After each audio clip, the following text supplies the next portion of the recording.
6 जुलाई 1905 को Katie David, जो कि एक 29 ईयर ओल्ड लेडी थी एंड वो एक स्कूल टीचर थी, उसके घर में बहुत ज़्यादा फाइट वगैरह होती रहती थी। मतलब वो अपने हस्बैंड से लड़ती रहती थी। देन वो अगले दिन अपने हस्बैंड से डिवोर्स ले लेती है। 7 जुलाई 1905 को कैटी डेविड अपनी 14 month old daughter Lulu ballet को अपने साथ कस्टर सिटी के रेलवे स्टेशन ले जाती है। बेसिकली कैटी डेविड अपनी कजिन से मिलने जा रही थी, रीप्ले मतलब शिफ्ट ही हो रही थी उसके यहाँ पे, क्योंकि उसका डिवोर्स हो चुका था। देन वो जब रीप्ले के पास जा रही थी तो स्टेशन पे उसे टाटा बाय बाय करने हेनरी डेविड, जो कि कैटी डेविड के फादर थे, वो आए थे।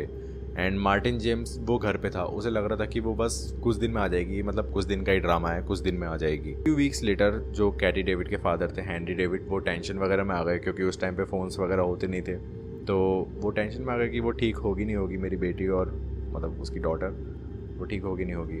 तभी हेनरी ने अपने शेरिफ से कांटेक्ट किया एंड शेरिफ को ये सारी डिटेल बताई कि मेरी बेटी इस दिन गई थी और इस दिन वहाँ पे पहुँची नहीं है, वो सब। तो जो शेरिफ था उसने एक डिटेक्टिव को बताया जिसका नाम था सैम बार्टल। वो बहुत फेमस डिटेक्टिव था। उसने उसे वो सारी डिटेल्स वगैरह बताई शेरिफ ने, एंड उसे सारी डिटेल्स वगैरह बताने के बाद सैम बार्टल ने इन्वेस्टिगेशन करना स्टार्ट कर दी। देन वो इन्वेस्टिगेशन सीधे क्लिंटन के घर से स्टार्ट की। क्लिंटन जो कि कैटी डेविड की कज़िन थी, एंड वो सीधे वहाँ से इन्वेस्टिगेशन करना स्टार्ट कर दी एंड उससे पूछा वगैरह, सब कुछ पूछा, बट क्लिंटन को कुछ क्लू ही नहीं था, मतलब कुछ पता ही नहीं था कि वो वहाँ पे आने ही वाली थी।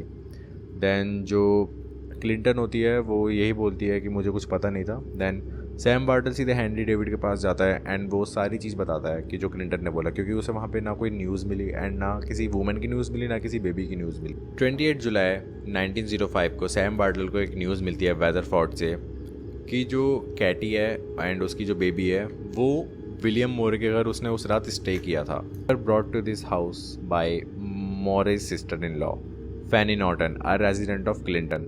इस हैम के नाम से भी जानते थे and reputed to be a sex worker. Morning Katie, Norton और बेबी एक स्मॉल कार से हाइड्रो की तरफ चल पड़े। देन एक आई विटनेस ने रिपोर्ट की सैम बार्टल को कि मुझे नॉर्टन दिखाई दी है एंड नॉर्टन एक छोटी सी कार में कैटी और बेबी को लेके गई है। एंड वो जब गई थी एक क्रीक के जंगल में, क्रीक मतलब उसके पास ही था एक जंगल, क्रीक नाम का। तो वहाँ पे जब जंगल में गई एंड 45 मिनट बाद नॉर्टन जो थी वो कार से अकेले आई थी। मतलब वो ना कैटी के साथ आई ना बेबी के, मतलब 45 मिनट वो गई वहाँ पे लगा दी उसने एंड वो वापस आ गई थी, वो भी अकेले। सैम बार्टल क्रीक के जंगल में गए एंड उन्होंने वहाँ देखा कि लुलू बैले है जो जंगल में लेटी हुई थी एंड वो बेहोश थी। उसकी ड्रेस में बहुत सारा खून लगा हुआ था, मतलब वो सही सलामत थी, उसे कुछ मारा वगैरह नहीं था, बट उसकी बॉडी पे बहुत सारा ब्लड वगैरह लगा हुआ था। बार्टल की जो टीम थी वो कैटी को ढूंढने में लग गई एंड वो इन्वेस्टिगेशन करना स्टार्ट कर दिया उन्होंने। देन उन्होंने नॉर्टन से पूछा कि कैटी कहाँ पे है, तो नॉर्टन ने ये बोला कि मुझे कुछ भी नहीं पता उसके बारे में, बट उन्हें पता था कि मतलब ये उसे लेके गई थी, बट उसने ये नहीं बताया कि कैटी कहाँ पे है। देन ये सब बताने के बाद नॉर्टन रात को सुसाइड कर लेती है। 31 अगस्त 1905 को कैटी डेविड की डेथ बॉडी मिलती है एक क्रीक के जंगल में एंड जब वो बॉडी मिली तो वो फेसलेस थी एंड जो हेनरी डेविड होते हैं वो पहचान लेते हैं कि वो उनकी बेटी की डेड बॉडी है। बट जो मार्टिन जेम्स होता है वो आता है एंड वो लुलू बैले को अपने साथ अपने घर ले जाता है एंड वही उसे पालता है, क्योंकि वो बहुत छोटी थी।